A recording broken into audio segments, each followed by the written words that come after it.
peat is a really efficient carbon store, and it's actually a more efficient carbon store than a tropical rainforest.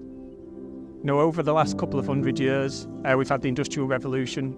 We've had a lot of pollution that's impacted the acidity levels of the soil, which has meant that vegetation has really struggled to survive. We've also had for a couple of 100 years different land management practices which have also impacted the vegetation cover.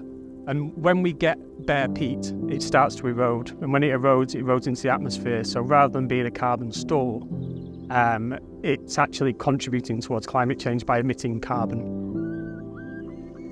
So the first thing we'd look to do is revegetate. We do that by spreading a layer of heather brash, lime to adjust the acidity level of the peat, and a whole mix of different moorland seeds to get a nurse crop coming through to start to actually put a new layer to protect the peat.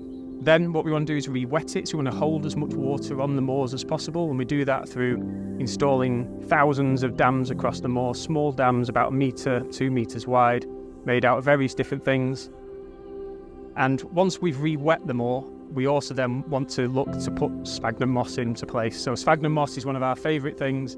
It's a really special moss. It holds 20 times its own weight in water, but it needs the right conditions to survive. We want to try and bring 3,500 hectares of additional peatland under restoration within the next 10 years. We need about £30 million to achieve that.